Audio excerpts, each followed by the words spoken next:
Hi everyone, this is Debbie Bornholt with Common Sense Landlording. Welcome. Today I am going to talk about tenants behaving badly. Hopefully you won't have to deal with this very often. I have a lot of rentals, so I have seen just about everything from married couples to roommates not getting along for whatever reason. Typically what happens, these people got along great when you rented the property to them, and then as time went on, something happened and they are now fighting. They can be a real problem to deal with. Always be sure you have a very solid lease, know who's in the property, and know who has the right to be there and who doesn't. That will go a long way towards setting, guidelines, side rails, so to speak. One of the best things that you can do is meet with these people, and that is assuming it is safe to do so. Every so often, you have some warring or tenants, whether they're roommates or married people.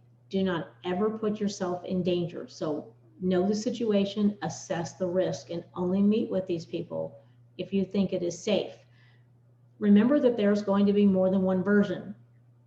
Typically speaking, if there are two or three people, there are going to be two or three different explanations as to why they are not getting along. It's usually somewhere in the middle, and it can be hard to figure out what's going on.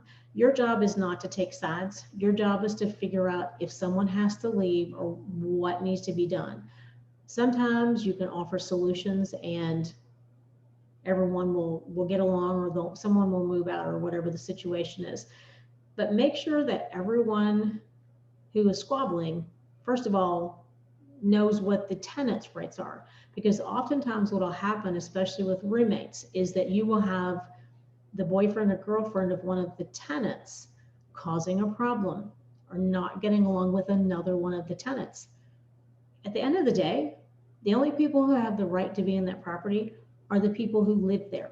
The people who don't live there need to leave. They don't have the right to be there. So that's a simpler solution.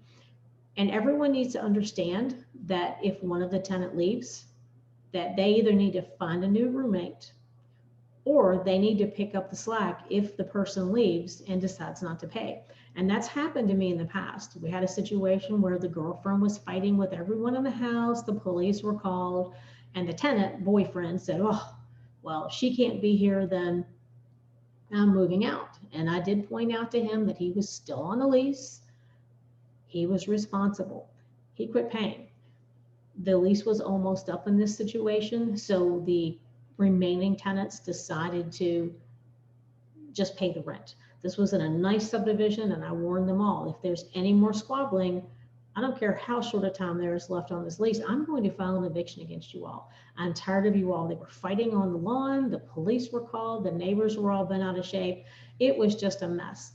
So the takeaway from that was everyone had to understand the rent needed to be paid. I didn't care who paid it. It needed to be paid on time and in full. And I didn't really care about their squabbles. So when their lease was up, I did not even give them the option of renewing. I just said, you all need to get out. You've been nothing but problems, nothing but trouble for the whole duration of the lease. And they were college kids, but they were graduate students. So they were old enough to know better. It was just so annoying. And then I had another situation where moved a single man into a property, and probably, I think it was about a year and a half down the road, he called and said, look, I need to tell you, my wife took out a restraining order against me. She called the police and threw me out of the house, and now I'm not allowed back in the property and I'm not paying rent. So I said, hold on, and I pulled the lease. There wasn't even a wife in the picture when he rented the property a year and a half ago. So he got married and moved someone else in and did not tell the leasing office. In the meantime, they've apparently gotten in a fight. She's kicked him out, changed the locks, and got a restraining order against him. So this went on for a couple of weeks. And I told him, I said, look, you need to protect your credit. She's not paying the rent. You have to pay the rent. And luckily he did in that case. At the end of the day, the woman decided she wanted to stay, and he said he would bow out. So we ran her credit because she's dug into that house like a tick and wasn't leaving, according to her. Her income was $600 a month, and she had a new car payment, And I think the car payment was like 500 and something dollars a month. Long story short, she could not afford the property. So he quit paying the rent. We filed an eviction. It ended up taking us 3.5 months to get her out because court was so backed up.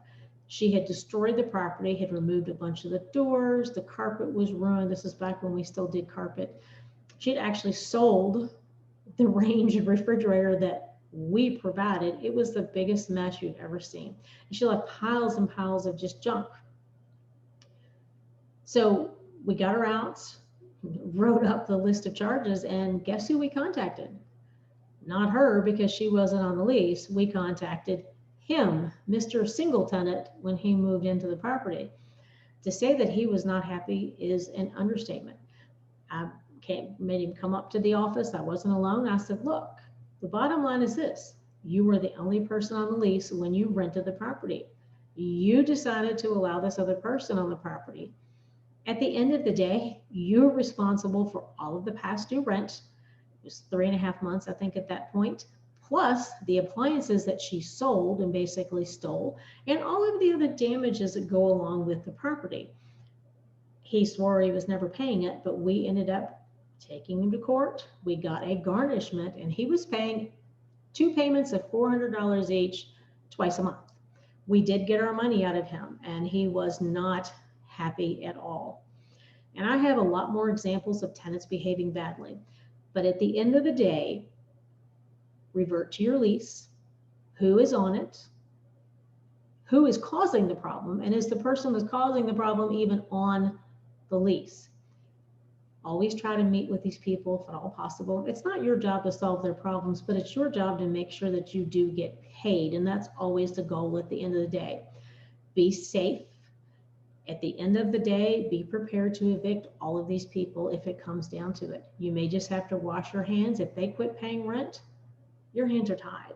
You need to just evict them all. It's never fun to deal with these people. Luckily, it doesn't happen that often, but when it does, it's dramatic and it's stressful. And oftentimes the best way to go is just to evict those tenants. So that is the topic for today, how to deal with problem tenants. If you have any questions or you'd like to add your horror story, I love to hear those. They're sometimes kind of fun after the fact. You can connect with me on my blog at commonsenselandlording.com. Thanks for tuning in and have a great day.